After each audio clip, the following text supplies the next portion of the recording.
interference or feedback for others on the call. With that, Dr. Piercey, I will turn it over to you for comments.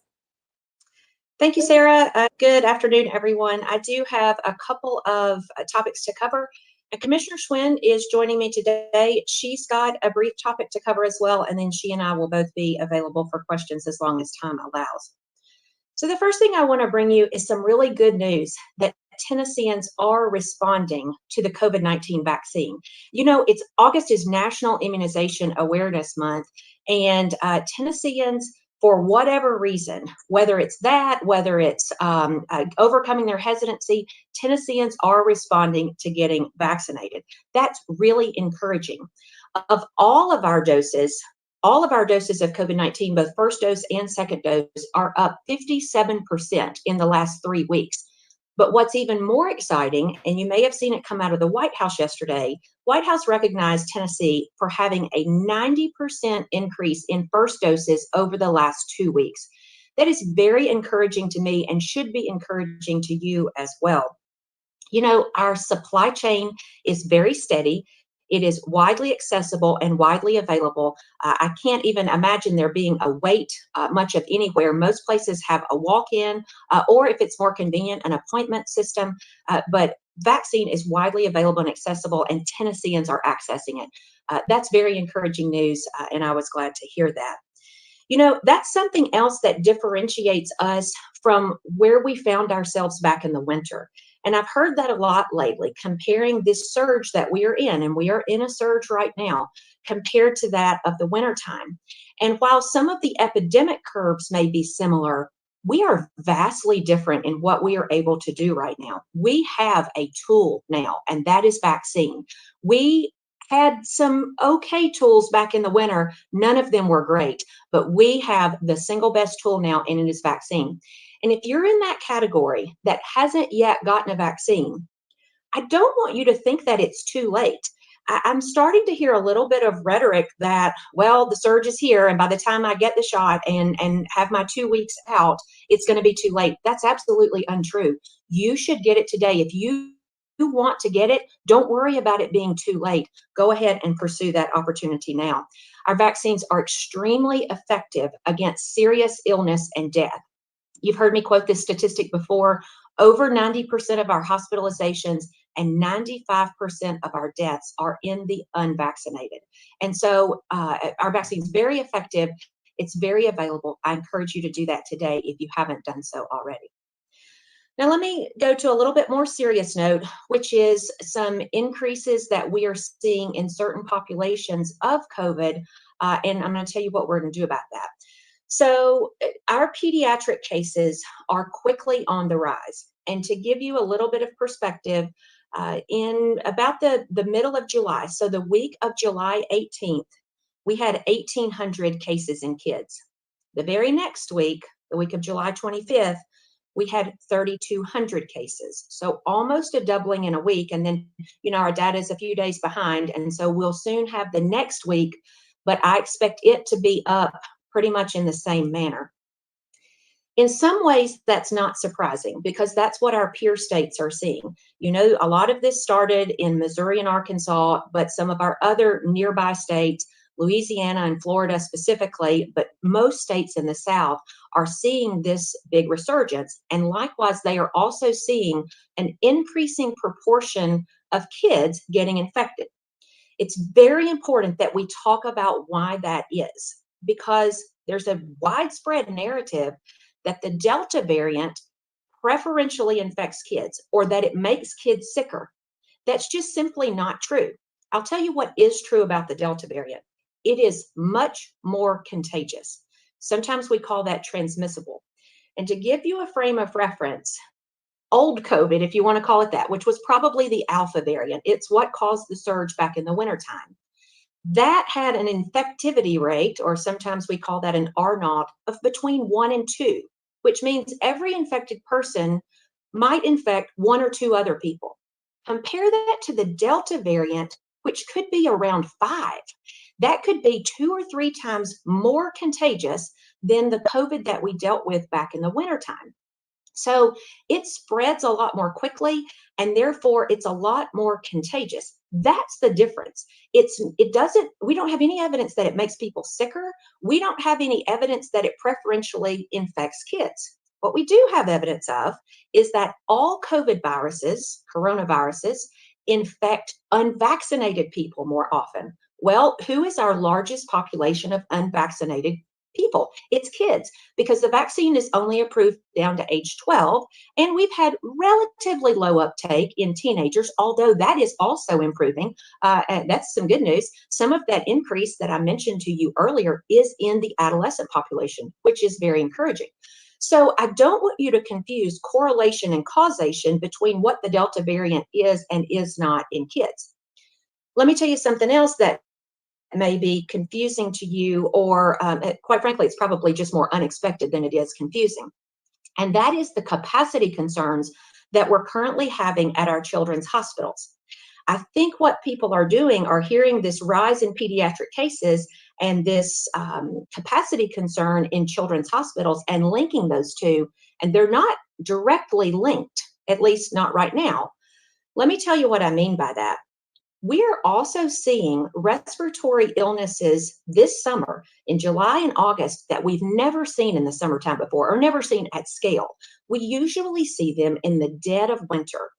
Specifically, a virus called respiratory syncytial virus, which is oftentimes called RSV, is a virus that infects young children, usually kids under 2, and it causes a lot of wheezing and respiratory distress. And those kids oftentimes have to go to the hospital and need treatment for that. That is a wintertime illness, but because we never saw that surge last winter, now that kids are getting back together, families and babies are getting out and about, we're starting to see that surge in kids. And very interestingly, the curve, or the epidemic curve of RSV, looks almost identical to that in COVID in kids, except it started 2 or 3 weeks earlier. So children's hospitals started filling up in early July with RSV, as well as other respiratory illnesses like parainfluenza, influenza, and other things that we typically don't see in the summertime. Then you have all of your normal summertime admissions, specifically trauma and other type common summertime admissions. And then there's one more factor, and that factor is workforce. And I know you've heard me say many, many times that that physical space is almost never the issue. It's staffed beds. Well, I hate to say it, but healthcare is not immune to all of the workforce strain that our entire society is seeing right now. Just like restaurants and retail stores are having trouble staffing, so are hospitals. So when you combine the unusually high amount of non-summertime infections with the normal summertime admissions that children's hospitals typically have, plus a shortage in staff, you really have a situation where you have capacity concerns. I'll also tell you, this is not different than adult hospitals. You know, our adult hospitals are starting to fill up for all of those very same reasons, but they were also full back in adult hospitals, maybe even starting in June and then into July. So when you add COVID hospitalizations on top of that, that's just enough to tip the scales sometimes. To put that in perspective, we are not having droves and droves of pediatric hospitalizations from COVID, because I told you it's not any more severe than the Alpha variant that we dealt with. But we are having an increase just because we're having an increase in overall cases. And that little increase in COVID cases is what is putting additional strain on children's hospitals that were almost full to begin with. So I want to tell you what we are rolling out today because of that. Before I tell you that, I want to tell you something that may surprise you. It may surprise you that, pediatric hospitals don't typically have capacity concerns. This is something that is new for them, and therefore we don't have a full set of utilization or capacity data like we do with adult hospitals, because, as I mentioned, it's really never been an issue before. So one of the things that we're doing today is we're communicating with all of the hospitals in Tennessee and asking them to begin entering their pediatric hospital utilization data, just as we did for adult hospitals last April or May or so. And a lot of them are doing that already, but we are encouraging them to do that on a daily basis now. And then we will use that information to populate a dashboard of pediatric hospital availability, and we'll be able to publish that in the next several days, just as you're used to seeing with our adult hospitals. The other thing we're doing is we're going to be posting additional information on our website related to pediatric cases and pediatric hospitalizations. Beginning today, you will see the inpatient and ICU curves like we've always been doing for adults. I believe yesterday's number was a total of 27 pediatric hospitalizations, 10 of which were in the ICU. So we will now publish those two curves, and that will mirror the adult curves that you're used to seeing. And so you can find that on our website. I've told you about the bed availability dashboard that's coming in the next several days. But then also today, we are changing the frequency as well as the included data in our child dashboard. We have been producing what we call the child dashboard on a monthly basis. Kind of gives a big picture of the breakdown of all cases ages 0 to 18. It tells us, are these more infants? Are they more teenagers? Which part of the state are they in? And all of the different variables related to infections in kids. So we're moving that from monthly to weekly, and we're adding additional information on pediatric hospitalization. So it will start breaking that down more granularly, as well as we're adding information on the MISC, which is the inflammatory condition that kids sometimes get after having a COVID infection. So I wanted to tell you all that to say we're watching it very closely because we are concerned at those pediatric numbers rising quickly. Although I can't say I'm terribly surprised because that's what our peer states are seeing, and I don't really have any indication that it's going to be a whole lot different here. As you've heard me mention before, a lot of our pediatric cases are in the West Tennessee region right now because of its proximity to Missouri and Arkansas. But as we've seen throughout, now in our fourth surge, this is probably going to be across the state in the next few weeks. So I just wanted to let you know the department is responding by providing more information so not only parents and physicians, but schools and everybody else can make the best decisions based on the latest data that we have. So speaking of schools, I will turn it over to Commissioner Schwinn to talk about some things that are going to be happening in the coming days. Thank you, Lisa, and appreciate that information. I have just a couple of comments and then certainly remain open for questions. But generally speaking, I wanted to make sure to communicate that we are going to start asking districts to provide information as they did last year. Part of what we'll be doing over the weekend is getting some more solidification on what those specific data elements are. But given the information that Dr. Piercey just shared, it's going to be important first and foremost, that we provide information to parents. Parents deserve to have that level of data about what's happening in their schools and classrooms so they can make the best decision for their own children. Our goal is to provide parents with as much information as possible to make those informed decisions. And so early next week, guidance will be going out to districts regarding the information that they should, again, provide to the department and certainly to families. And we will be happy to provide a copy of that when it goes out. Our goal right now is to have a safe in-person school year. Certainly this week, we've talked a lot about our TCAP data and our statewide data and where we are as it relates to academic achievement. And so balancing that urgency that we have to ensure every child has access to a high quality education while ensuring that we have a safe in-person school year this year, though that's the primary focus of the department. And we are very glad to be working so closely with the Department of Health to ensure that both of those goals can be met. With that, I will turn it back over to Dr. Piercey in case there are questions. Thanks, Sarah. I'll facilitate those. Yes, ma'am. We will take questions now. The first question is for Brett Kelman with the Tennessean. Brett, please unmute your microphone and address your question to either commissioner. Good afternoon, everyone. Dr. Piercey, it's been a long time since my brain thought about anything besides coronavirus, but I want to ask a little bit about RSV. One, what would be the best source of data to show the rise in cases? Would that come from the CDC or the Tennessee Department of Health? Is that available online now? And then secondly, what's the interplay between coronavirus and RSV?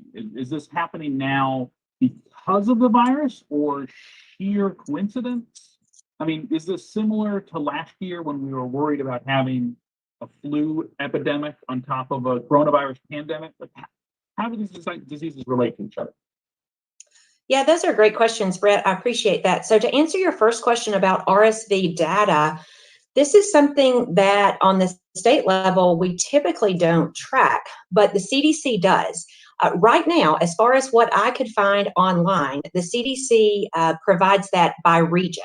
So they have we're in region 4, which is the Atlanta-based region. You can find that epidemic curve on the CDC's website. I was just looking at it yesterday. And what you will see when you look at that is in plus or minus early July, a very steep uptick in those, and it has somewhat plateaued, but it has plateaued high. Now, you raise a very interesting question about the interplay between RSV and pediatric COVID. And this is the exact conversation that I have been having with children's hospital CEOs every day this week. And some of them are coming in with RSV type symptoms and testing positive for COVID. Some of them are coming in vice versa, COVID symptoms and testing positive for RSV.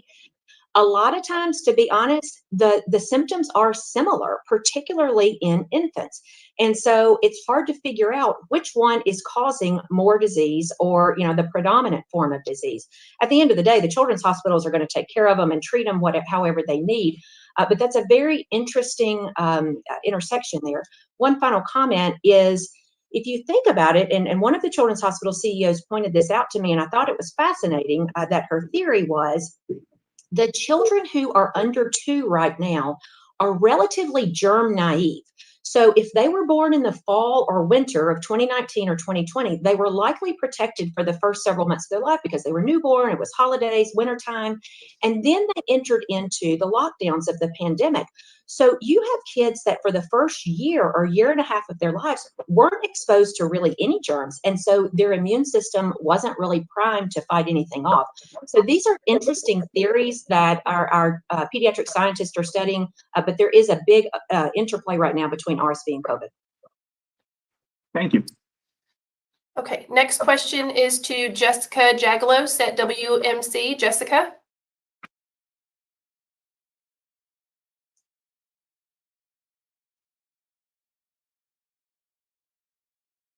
Jessica, if you're speaking, we can't hear you. I'm going to give you one more second. Okay, we will move on to Caleb Pernay. Caleb? Yeah, I had a question for Commissioner Schwinn about, with what we're seeing with pediatric cases up here in Northeast Tennessee. We've got 2 teenagers on ventilators right now. We're hearing of, some deaths. In light of that, and House Speaker Sexton's comments about mask requirements the other day, will school systems be allowed to follow the CDC guidelines and require masks without worrying about, some sort of retribution? What's the situation there? Yeah, so appreciate the question. So at this time, nothing's changed in that it is a local decision, and we believe that local communities and families can make the best decisions for their children. And so we would defer to the local community on that decision. Okay, moving on to Brad Broders. Brad, please unmute your mic. Thank you. Thanks for taking my call today, my questions. Question to Dr. Piercey and Dr. Schwinn. I don't know if you saw this morning, Shelby County has now mandated masks for all school districts in Shelby County. I would like to maybe get your reaction to that mask mandate in all schools and daycares and preschools. Your thoughts about how that might hopefully combat the hospitalizations and cases in children in Shelby County. And are you concerned that children's hospitals could be full? Is there a estimation on that? Thank you. Commissioner Schwinn, you want to take the first one? I'll take the second one. Sure, happy to. And so I think what you're seeing is, I did see that this morning, and I think that's a testament to our districts have already responded. Our districts within the Shelby County area, both Memphis, Shelby County, as well as municipalities have put out statements saying that they will follow the directive of the of that local health department and start requiring masks on Monday. So again, we would defer to the local decision-making process, but certainly I do want to make sure to highlight that our superintendents absolutely will ensure that they do everything possible, both to serve their children academically, to make sure their children are safe, and to follow any guidance or requirements as outlined for them. And related to your question about pediatric hospitals and their capacity concerns, I'll remind you, they were full before or nearing to be full before COVID hit kids in early July. And so the extra COVID burden of children being hospitalized with COVID is likely just enough to tip the scales in some instances where RSV continues, where COVID continues and happens to grow. And then the other thing that's at play here, and I mentioned about staffing concerns. Well, you know, we talked about this ad nauseum back in the wintertime about staffing concerns with adult hospitals. And I may be biased because I'm a pediatrician, but you just can't switch around adult caregivers and pediatric caregivers. Likewise, they have different equipment, different medications, different pretty much everything. I think people get into the habit of thinking that kids are just small adults. It's a whole different set of medicine. And so that means we don't have as much flexibility to flex our staff and to pull in additional staffing and to pull all these extra levers like we did back in the winter when we had adult hospitals to fill up. So that's a concern. And I don't want to minimize the capacity issues in adult hospitals right now. We're starting to see that throughout the state. We do have a little bit more leeway to use some of that staffing flexibility, but adult hospital capacity is a concern as well. Thank you. We will go back to Jessica Jaglos and see if your mic is working. Jessica? Can you hear me now? Yes. Oh, thank goodness. Thank you everyone for checking on me though. Okay, so vaccine uptake has increased in the last 2 weeks, but what evidence shows that the campaign Give It a Shot actually helped prior to the Delta variant seeming to be the impetus behind the increase? And the second part of that question is, what are you hoping to learn by instituting some fall research, similar to the research that was conducted earlier this year? Yeah, those are actually, I guess my answer would sort of be the same to both of those questions. So our Give It a Shot campaign is a long-term play. It's running May through November. So we're not even quite halfway done with that campaign. You'll notice that compared to some previous campaigns, they're a little less frequent because we're stretching it out longer. So I think it's still too early to talk about the effectiveness. At the end of the day, we've had increased vaccine uptake amongst Tennesseans, and it doesn't matter why. I don't really care what the reason is. I want our work to be effective, but whatever it is that's causing it, I appreciate that and am encouraged by that. Now, the second round of market research will help us know what are the reasons for hesitancy continuing on, because one of the reasons that we heard early on is it's still too new.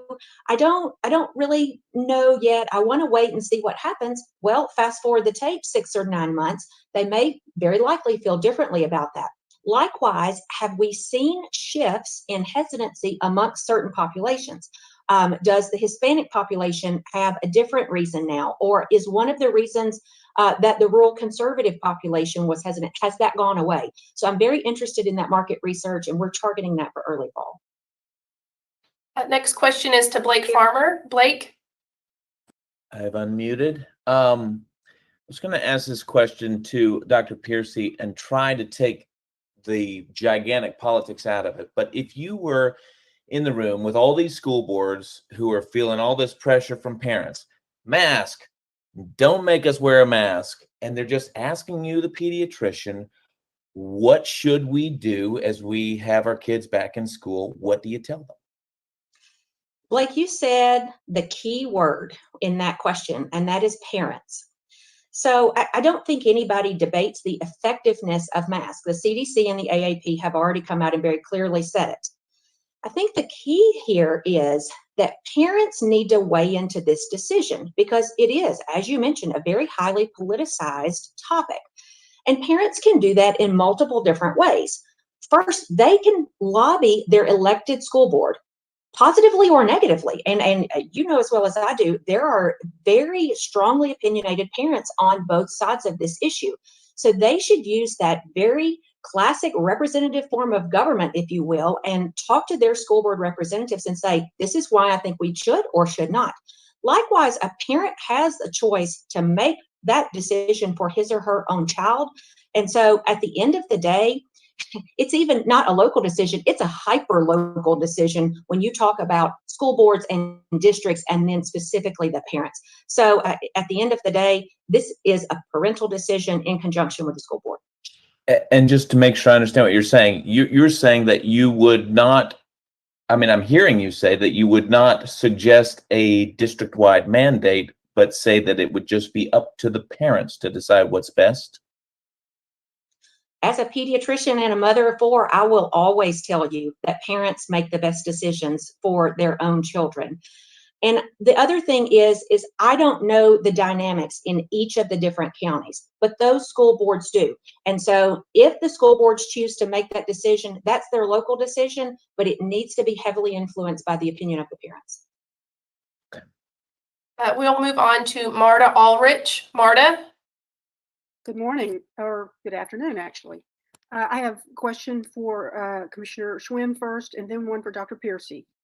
Commissioner, you mentioned that you're going to be offering guidance about what information you would like districts to provide and report related to COVID. Can you be a little more specific about what you're going to be asking them to share? Yeah, thanks, Marta. I can't, because that's going to be an ongoing conversation between the Department of Education and the Department of Health. What we wanted to make sure to do today is to at least forecast that guidance is coming out, make sure that we are able to speak with superintendents, especially as we get into some of the details over the weekend. What we are doing, though, is we will have a call with superintendents on Monday, walk them through what additional information we are asking for, and then certainly make sure that we get that over to you. What I can say, though, is that when we look at last year and some of the data that we did collect, it really had to do with ensuring that families and schools were aware of students who either were COVID positive or close contacts, wanting to make sure that districts have the protocols and information they need to provide that information to families. So we'll have more to come on that, but this is just to kind of provide that preview that we are going to be issuing additional guidance in response to some of the data that Dr. Piercey shared earlier. Okay, thank you. And Dr. Piercey, on masking, there is a lot of mask confusion now among parents. Do you agree with your boss who doesn't want districts to issue mask mandates? And can you clarify for parents, if the goal is to keep kids learning in person, doesn't masking provide a layer of protection toward accomplishing that? And then I'm just going to also make this point, because I heard what you said about it's parents' decisions, but I've been talking with a lot of parents this week who are going to send their kids to school with masks, and they fully expect in their districts that don't require masks that their kids are going to remove their mask as soon as they get to school.